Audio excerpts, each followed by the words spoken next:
Ladies and gentlemen, welcome back to Guardbeardia. It's me, the Beldam, and I do apologize for last video. I was on the verge of battling the Kung Flu, which gave me a solid strike, so I had to take a little bit of time off, which is why this video is a bit delayed. I do hope you enjoy it, though. I worked my hardest on it. Additionally, be sure to stop by and take a look at our first affiliate, the people at Redcon 1. I wanted to find an affiliate that I knew you guys could use and someone that I use, and I thought a lot of you guys are working. You're all hard workers, the lot of you. And I work hard too while I'm riding, and sometimes we don't eat as healthy as we should, if eating at all. And I needed to find something that I could eat while riding that wouldn't get my fingers all messy and have the things I needed to help build muscle after working out. And by doing that, I found Redcon 1. It's an animal-based protein meal replacement that's not full of soy and the other things your body doesn't really need. And it tastes like food. It's a meal replacement shake powder that tastes like food. You can put it in water. You can put it in milk. Hell, you can put that shit in orange juice if you like, or coffee. But it'll help you build the muscle you need, have the energy you need, and give you the food you need to keep going through the day. I'm using it while riding for you. I can clickety-clack away and not even bother to stop and just slug this frickin' shake down and keep on going. I know some of you are truckers or long haulers or office workers. I know I got all kinds of folks who listen to my stuff. And the one thing we all need is food. And I can get you 20% off your order. Like, that's a lot. It's a lot of money. And this is food. You're buying food you just mix with water or milk or whatever. So be sure to stop by the affiliate link down below in the information box, whatever the hell it's called. Get you a discount code and just try it out. Because we all need to eat. But sometimes we ain't got the time to eat. And I want you to stay healthy. Redcon 1. It's food. Chapter 7, Ill-Gotten Gains. After cleaning up Marill and finding a spare Pantera shirt loitering around in one of the many stolen rucksacks, Emily set about making sure the centaur had taken no impressive damage that would have caused her issues going back down the mountain. While she had not taken much damage to her legs or back, the cultist had cracked her over the head something fiercely, which was causing a bit of a commotion when it came to Marill moving all 4 of her legs in the appropriate patterns. Emily was distressed as the borrowed shirt that Marill now wore, the men's large, not made to fit along that much upper bulk, and found that Marill actually had bits of wooden splinters deep into her scalp. The torque was curiously silent as Emily pulled out a pair of tweezers and began fussing over the large wound on the side of the centaur's head. And to Marill's credit, she didn't make much of a noise as Emily began pulling 3-inch-long wooden splinters out from her hair, scalp, and even at one point from the very surface of her skull.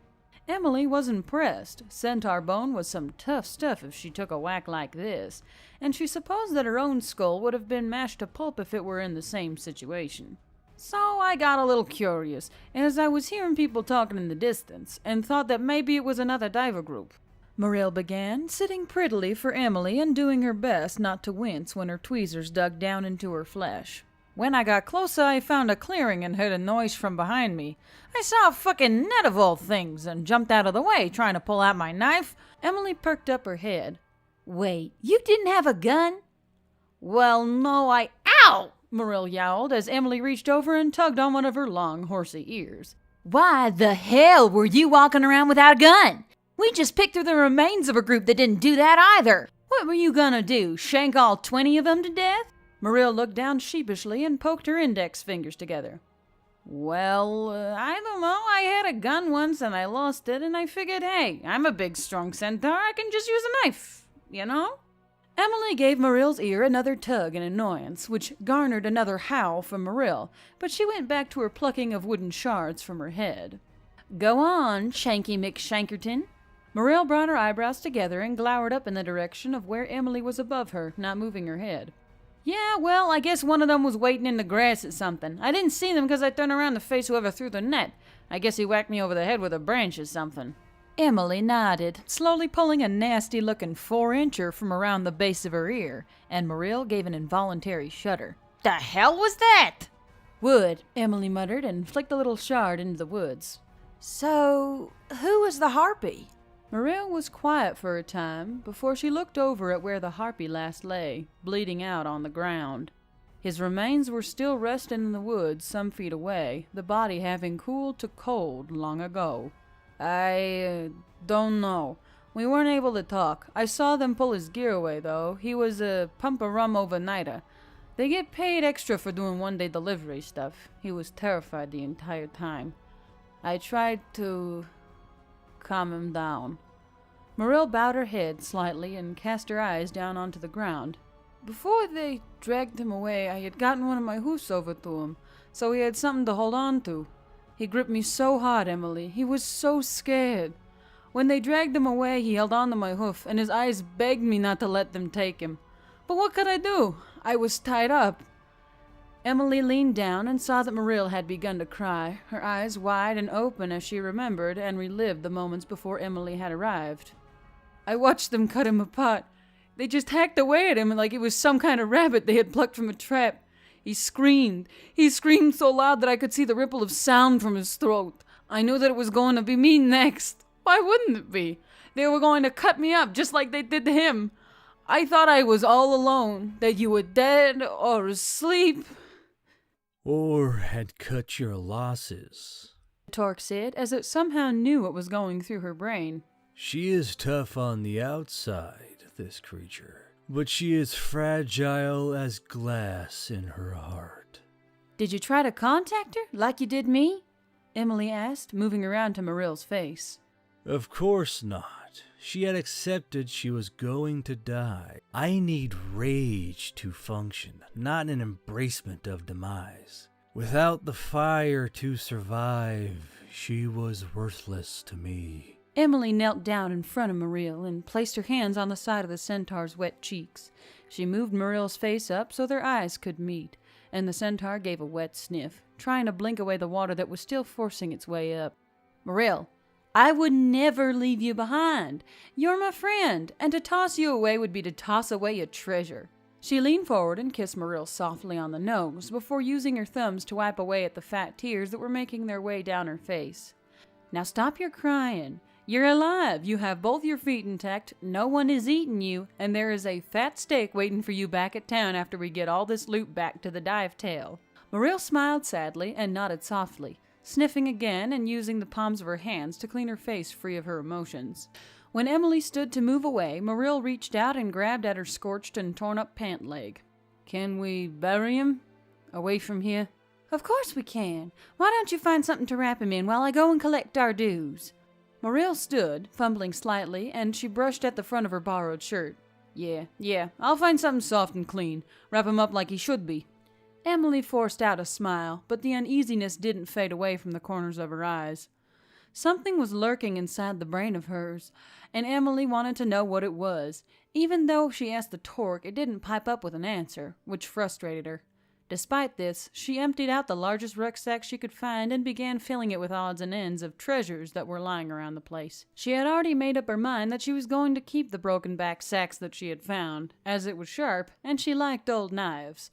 The collection of goods that the cultists had gathered was something to behold. Magical rings, amulets, weapons of all kinds, ranging from wands to future tech rifles that even she had trouble figuring out how to activate. Some of these items were clearly dangerous, such as a small box labeled "Do Not Open" and jittered slightly as if something was rattling around inside and wanting out. This item in particular was quickly duct-taped shut and soon gleamed with more silver than the leather-bound box it was held in check with. The berserker axe would fetch a swell price as it appeared to be stolen from some dwarfs if she could guess by the runes. After collecting anything shiny, buzzing, vibrating, or glowing with magical intent and tossing it into the rucksack, she zipped it shut and tossed it over her shoulders. The sudden sting of pain almost brought her to her knees, and she remembered quite quickly that she had been shot, sliced, stabbed, and punctured more than once during her scuffle with the cultists. Don't be a baby, they're just flesh wounds, the Torque said, and she could hear the smile in his voice. Keep being smart to me, and I'm going to drop you into the well of Porta John. Her warning was met with stiffened silence, and she grinned to herself. She had no want or desire to touch the other weapons and firearms borne by the cultist. She thought them tainted and wanted nothing to do with them. As she walked towards where Muriel was kneeling, she saw the head of the spear that had drilled right through her stomach, and kicked it into the campfire angrily, hissing through her teeth at it quietly as it cartwheeled into the flames. I'd make a joke about spear tips, but I have no desire to find out what a porta-john whale is. Smart of you, Emily thought bitterly, and trudged up behind Muriel. Muriel had found and brought out the corpse of the harpy boy, and unfortunately he had died with his eyes open, still staring up glossily into the night sky, the moon shining in his dead pupils. Emily stood by politely as Muriel took some spare canteens and began to clean his body, washing away the blood, mud, and scatter that had stuck to his open wounds. Emily looked on and saw that the pain must have been agonizing. His bones had been cleaved unevenly, and the thigh bones had multiple deep cuts where Troutface had missed her mark a few times. Bleeding out was a feeling she didn't know, nor a feeling she ever wanted to know, and felt a hollowness in the pit of her stomach. Should she have tried to save him? Should she have done her best to at least give him a fighting chance to see another sunset on a new day? A coiled serpent of doubt and regret began to wrap around her heart, and she felt a lump begin to grow in her throat. Had she been wrong to wait, in order to maximize the chances of her friend's survival, and let him be killed in such a way? Ah, survivor's guilt, the most bittersweet of toasts. Don't worry, little warrior. This simply means you are a good person. Could you have saved him? Perhaps. Maybe. Possibly. But that is in the past, and it is no longer in the now. Do not rest too long on the decisions of the battles before. All you can do is try and do better on the battles after. Emily's bottom lip wobbled as she heard the words in her head, as she now was standing before the consequences of her actions. Her friend was alive, which was good, but an innocent stranger died in a horrific manner. All while she watched, Muriel whispered a quiet song as she used a new Las Vegas tourism shirt to wipe away at the dead harpy's dirty cheeks, her accent turning into something that must have been something akin to her mother's, a clean, lilting accent, like something that would coo at you from an old lullaby. Away, away from the woes of today, tomorrow, tomorrow, a new day to sway. Our sleep will drain all our strains and pains. The moon will rock us as it waxes and wanes. Good night, till the morning does rise. A new day, a good day, with fresh and fine eyes. Emily bared her teeth and fought to keep the tears down, but her eyes swam at the words that Muriel conjured, and the scene in front of her began to blur. She swiped stealthily at her eyes while Muriel wrapped a strip of cloth around the harpy's head, as his eyelids would not stay shut due to his death mask, locked open as the body tightened. After she tied the cloth into place, finally diving his dead vision into darkness, she wrapped what was left of his body in a thin sheet, found in a bedding roll from a long-dead diver. She tied him up nicely, with dignity, and when she was done, she picked him up, carrying him as she were carrying a child to bed. Muriel swished her tail, set her shoulders, then looked over to Emily, who was hastily still trying to clean away her face. "I'm ready," Muriel said softly, and her ears lay back down on her head. Emily cleared her throat, resettling the rucksack on her shoulders. "Yep, me too. Let's make our way back. It's a pretty good path all the way there." She surged forward ahead of Muriel and turned on a headlamp she took from the packs, lighting their way back all the way to their camp. Neither of them were sleepy, or at least did not dare to sleep, and instead spent the night digging under the moonlight and preparing the hole for the lost harpy. When the morning sun rose, the two were already prepared to leave and made their way back over the mountain, the warm rays washing over both of them, and where the harpy now rested. Normally, when Emily had a warm mug of coffee in front of her, she felt comfortable, sometimes even hungry. But not now. She stared down into the dark brown pool and ran her thumbs up and down the sides of the mug, loosely cradling it in her hands as it sat on the table. The person looking back up at her was another version of her. Another Emily from another plane, not the Emily that always stared back at her from her mirror months before. The journey down from the mountain had been quiet. Nothing but the rumble of her motorcycle and the steady beat of Morill's hoofs echoing out from their passage. They took it slow, but also took no breaks, and came into the town of Palm Gardens only a few hours after lunch. Leaving just as the sun was rising afforded them a solid block of time to come down the mountain, and with little detours they made good time. Their first stop had been the recovery personnel section of the dive tail, as there were no large hospital in the town of Palm Springs to accompany their efforts. Just a little clinic for those who did not want to drive to Las Vegas. Emily pulled out the identification cards and went through the same process she did after Walla Walla, but it was a bit less awful with the lack of reliving certain events. When the lost men were verified, the man working the file looked up to Emily. Remains? Buried. Animals had done most of the work when we found them. Emily replied, her voice flat and matter-of-fact. The man looked to her, eyes and face hard, but understanding. Were they marked? Yes. Do you have their grid code? Muriel spoke up this time, stepping forward quietly. Yeah, I do. Here's the receiver tag. She handed him a small rectangular piece of plastic, like something you would take off of your clothes after getting them home, and he took it from her, scanning it into the system and typing quickly into the computer in front of him. After he finished registering their geological position, he looked up from the screen. Their families are going to be informed. Is the site dangerous? Emily heard the gunshots in her mind and felt the dagger slide across her flesh. Very. He nodded and typed a few more lines into their profiles. Were these the only bodies recovered? No.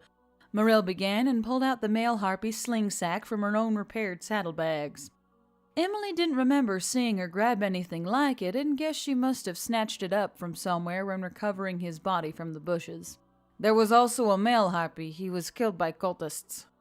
The man looked over to Morell and leaned forward, inspecting the sling sack for a moment before reaching out and flipping up the flap of the sack. Finding a short barcode on the underside, it was a thick plastic tag sewn onto the fabric with even thicker thread, and he booped it with his scanner gun like he did the grid code tag. He read the text that came onto his screen, and he set his face as he looked back up to Morell. Was his package recovered? Morell was taken aback, and Emily saw her bring the sling sack up towards her chest. His package? The man swallowed, his face still professionally stern. This harpy was carrying a contracted parcel to Las Vegas. Was it recovered? Morell looked down at Emily, her mouth agape, but Emily shook her head from side to side shortly, maybe moving her head an inch in total. Very well, the man said curtly, and he typed in a single sentence onto the screen.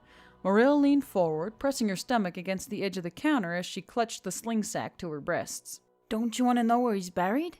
Emily knew what was coming, as she could read the clench of his jaw and the way he glared not at Morell but down at the screen. They only ask about the parcel he was carrying. Everything else is taken up with the company when the male harpies are declared KIA. Morell looked down at the back of his computer screen, and her fingers dug into the satchel's rugged ripstop fabric. She leaned forward a little more, and Emily held out a hand to rest it on her forearm, as she could see she was beginning to get emotional. But his family! The man finally looked up at Morell. His face was still holding its firm setting.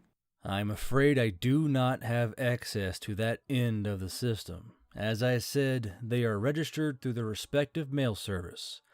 I have reported to them the package was not recovered, and that he was killed in action. Morell's mouth worked silently as she tried to form the words that went through her mind. Her ears sagged as she pulled the sling sack even tighter to her, and her knuckles were becoming white from how hard she was grasping it. Morell's eyes began to bead with tears as Emily gave her arm a squeeze. His name? It does not say. Only his satchel number. This is all I can do. But he was killed. This is all I can do. I'm sorry, but if that is all, I must get back to work. After that, they decided to head to the cafe inside the dive tail, and here they were, sitting at a table in the corner, Emily nursing an untouched mug of coffee, and Morell staring down at an empty tabletop with the sling sack resting in front of her. As Emily looked at her, Morell's face was muted, as if someone had turned a dial and taken the light away from her face. Her eyes stared into nothing, dull, unfocused, as she processed what just happened a few minutes before. Emily reached out and touched a single fingertip to Morell's knuckle, and the warm digit felt hot to her cold skin. Morell, are you hungry? You haven't eaten in a while.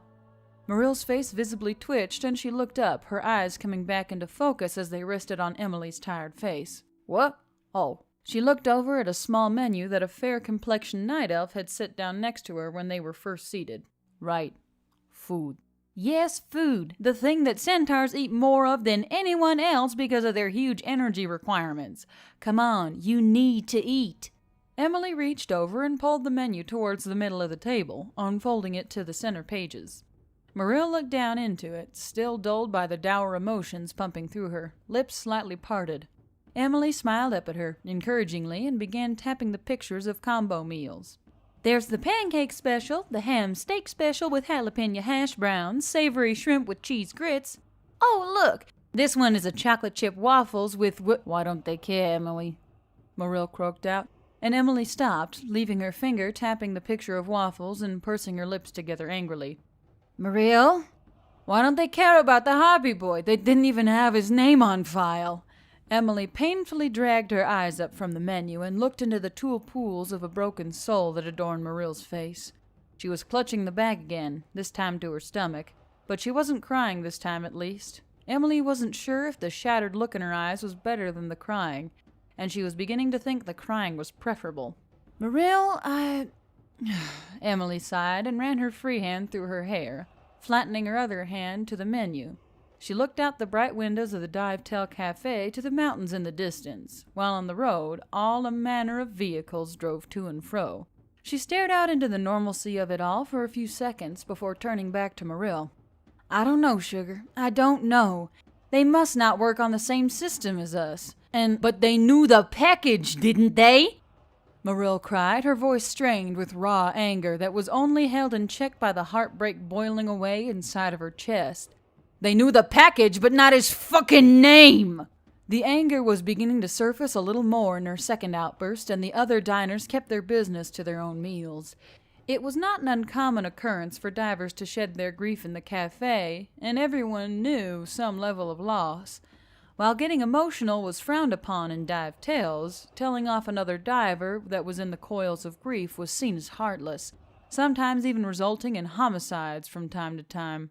While some of the other divers may have been annoyed by a female centaur crying out during late lunchtime, no one wanted to tussle with her either, in case her biceps ended up strangling the life from them before they were able to finish their sandwiches. So, while Marill openly wept, everyone else turned away and kept to their own business, even as Emily got up and went around to hug the centaur to her chest. Marill buried her face into Emily's shoulder as she clutched the sling sack, and it was the only thing that muffled her cries. Bring her cheek a little closer to me. I hate it when women cry. Emily cocked an eyebrow at the torque, but pulled Marill's face closer to her neck, her wet cheek coming into contact with the warm golden metal. At once, Marill's cries calmed down to a sniffle, and her shuddering shoulders slowly came to a slight shake. I'm going to give her stomach a little prod as well. Maybe some food will do her good. I didn't take you for being a softy. You just called her useless not even half a day before. May I perish for the sentiment. Emily smiled, but thought out a thank you as Marill began to regain control of herself, boosted by a little magical prod by the torque. Emily gave her back a few soft pats before she leaned down towards one of her long ears and whispering into it, Feeling hungry yet? Marill sniffed and rubbed her wet cheek on Emily's shoulder before pulling back a little from the soaked cloth. Yeah, a little. Good. Here, I'll order for us. I think we could both use something sweet. Marill slowly came back to herself after a few forkfuls of cheesecake-stuffed pancakes, and after the first plate she was beginning to seem like the old Marill Emily worked so hard to save. With a pitcher of coffee between them, 3 stacks of pancakes, and a bowl of strawberries, both Emily and Marill felt better than when they had first come down off the hill. With their bellies full of sweet, warm food, sleep came calling next, and they were both barely able to make it up the steps to their room before collapsing down onto whatever surface they made it to. Marill stumbled into the bed and rolled onto it, dead asleep before her body had even stopped moving. While Emily didn't even make it to a piece of furniture, the heavy, loot-laden rucksack crashed to the floor in a heap as Emily shrugged it off, and she stumbled forward roughly 5 feet before she fell down to her knees. Her hand snatched at a loose top sheet from Marill's bed before she fell down onto the soft carpet and had enough time to pull it over herself before her mind was swept into the unrelenting black of unconsciousness.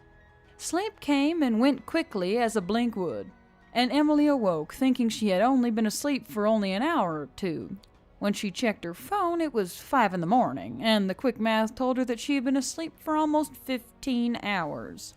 As she went to rise from the ground, her body protested as if she had just gotten done running a marathon. Everything hurt worse than it did after Walla Walla, and even her insides hurt from where the paths of munitions and weapons had passed through. She groaned in agony as she struggled up to her knees, using Marill's bed as an aid just to get that far. When she brought her knee up to get her footing, her ankles cracked as if they were made of broken glass, but still she brought them both together and stood, still using the bed to fully rise. The journey skyward was suffering, but it was better than to continue sleeping on the damn floor. She looked over to Marill and saw that she was even still wearing her saddlebags, snoring away from atop her comforter. Emily sighed, this time happily, as it was not apparent that she was suffering from night terrors. At least, not this night, anyway. Emily hobbled around from the end of the bed and started unbuckling her gear, pulling away her saddlebags until she was just wearing her borrowed shirt. Emily noticed, as she slipped a pillow under Marill's head, that she was laying on top of the sling sack, both her hands holding it close to her like a child would a blanket. Emily quirked up a corner of her mouth, but left her be, bringing up a spare blanket and draping it over the slumbering centaur.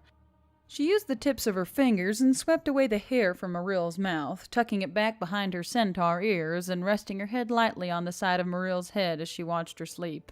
While the harpy was dead, her friend was safe, and while it was a sad ordeal, she was fine with the outcome. She would have to be fine, for it was as the Torque said. She had to focus on the battles in the future. There was nothing to be done of the battles in the past.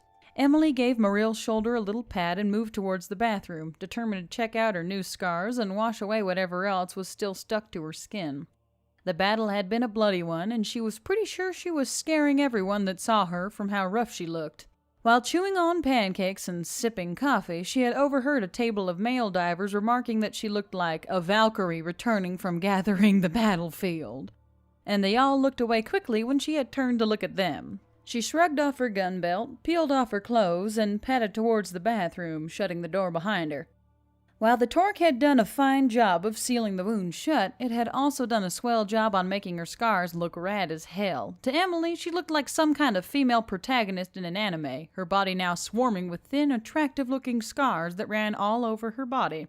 Even her spear wound had formed into a wide, flat line, not the round one she had expected. Ooh, Valkyrie indeed. Bet I could get a modeling job for some kind of armory at this point, Emily said to herself, turning and stretching in front of the mirror to see just how many she had at this point. Her bullet wounds had healed to nothing more but flat, fat lines, same as the spear wound, just smaller, while the slashes she had gotten zipped and arced across her skin like the trails of shooting stars. The only scar she didn't like was a little nip on the bridge of her nose, and she didn't even remember how that one had even happened. After inspecting herself to satisfaction, she got into the shower and just sat under the boiling hot water until her fingers and toes were pruned beyond mere mortal comprehension. Soap was an afterthought, and she quickly phoned herself up with the perfumed bar before she forgot. She doubted the smell of fish brains and gunpowder was an attractive smell, and was more than happy to scrub it away. Cleaned, washed, pruny, and wearing a fresh set of clothes, she crawled into her own bed and pulled up her laptop, opening it and drafting an email to Ogledock.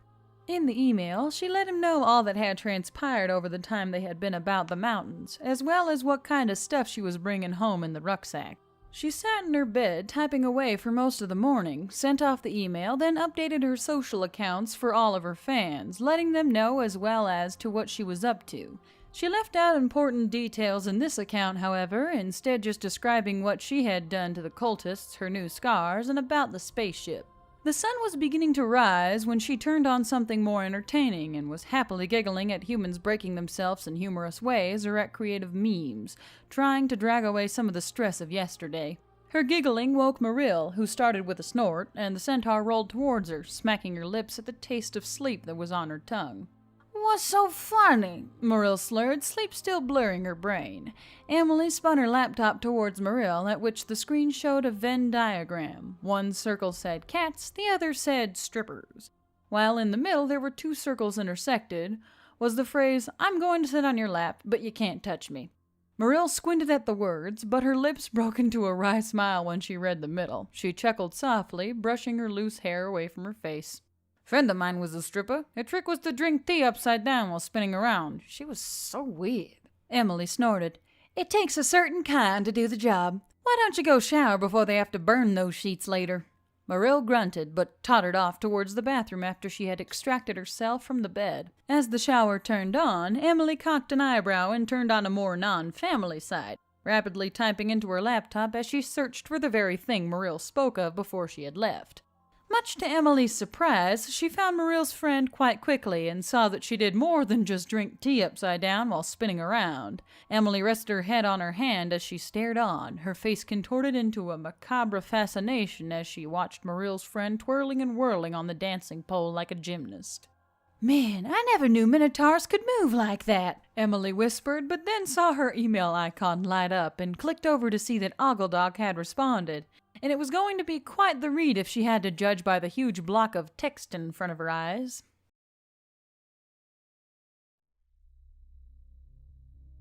Thank you guys so much for sticking through the entire video. If you did like this chapter, feel free to comment down below, like the video, or subscribe if you want to see more.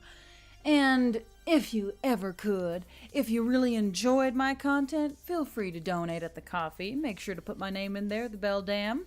Or, you can donate to Guardbeardia. He is the one that writes this stuff. This has been Guardbeardia. Oh.